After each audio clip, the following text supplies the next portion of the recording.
Alright guys, I missed some stuff from my video yesterday, so I'm going to go ahead and this is going to be episode 3 of Basic Politics, and I'm just going to go ahead and call it the Smorgasbord, because I got a ton of stuff to address.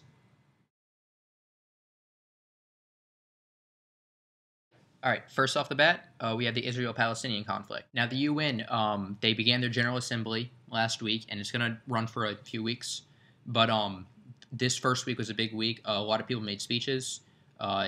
Palestinian West Bank president, he's president of the political party Fatah. His name is Mahmoud Abbas. He made a speech asking for membership and kind of outlined the whole idea. And Israeli Prime Minister Benjamin Netanyahu said, we shouldn't do this. So he was talking in opposition to Abbas. Now the U.S. has been steadfast in their disapproval of a Palestinian state and their opposition, but Palestine believes that they have enough support from the international community to go through the General Assembly and be at least a non-member state. So they gave an ultimatum to the Security Council, which is the 15-member council, and they said that in 2 weeks from Monday, they need to have their big vote. Now, it's expected the vote will not pass because the U.S. has been threatening to veto for a long time, but if the U.S. does do a veto, it is seen as a possible political move in order to garner sympathy for the Palestinian cause. And if the U.S. will abstain or even vote yes, it'll greatly help the chances at the creation of a Palestinian state. So just real quick before we go on, the Security Council, the way it works, for those of you who don't know, it's made up of 15 members. There's 5 permanent members of the council, and they are the U.S., UK, France, Russia, and China. And they have ultimate veto power. Now there's 10 non-permanent members who change every year, and they're seen as like mini superpowers, whereas the 5 are considered the 5 great powers of the world. And for anything to pass, it has to be approved by 9 members of the Security Council, so 9 of the 15, 60%.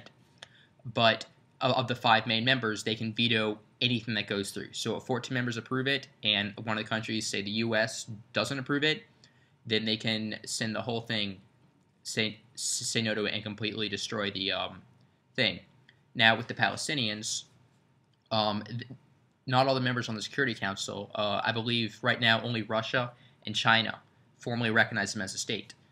So that's only 2 of the 5 members, but no other country, UK or France, has put so much opposition to the Palestinian cause as America has, and it's been likely that UK and France were just to abstain. So the 10 non-permanent members right now are currently Bosnia and Herzegovina, Brazil, Colombia, Gabon, Germany, India, Lebanon, Nigeria, Portugal, and South Africa. So out of those 10 countries that currently support Palestine, I believe are Brazil, Colombia, Gabon, India, Lebanon, Nigeria, and South Africa.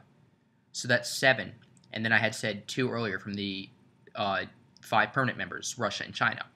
So that would make 9 members who support the Palestinian cause. So it is likely that Palestine, or support a Palestinian state, I should say. So it's likely that Palestine, barring a veto, would get statehood. But that is barring a veto, so that's a really big deal. On another topic, the FBI released their annual Uniform Crime Report yesterday, which kind of documents, how many people have been arrested, what crimes they did, stuff like that.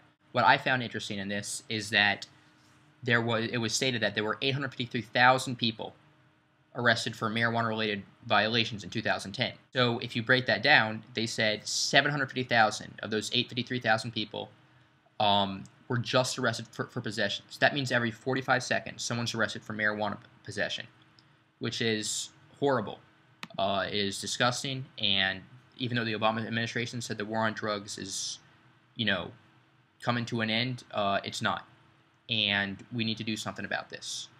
I don't know what, but if anybody has any ideas, our politicians need to get on board with this. So last but not least, I'm going to finish this off on a scary note, but on a note that I know very little about. I try to make this my effort to bring you guys the basic news of politics in a very easy to understand format, so that more people can be educated on the topics of today. But currently Europe is going through some financial problems, and I honestly have to admit that I am clueless to this. So I will be doing a lot of research in the coming days up on this, but all I can tell you is that apparently Timothy Geithner, the U.S. Treasury Secretary, said that the current debt and banking crisis in Europe is, quote, the most serious risk now confronting the world economy. So, I mean, obviously, Europe's all connected with the euro and the eurozone, but I honestly have very little information on this, and it's not something that I readily understand. So, I will get to you more on this. So, I'll leave you with that, and I hope you enjoyed this episode of Basic Politics. If you have any questions, leave them in the comments below, or catch me on Twitter. So, make sure to subscribe for more information, and I'll see you when I see you.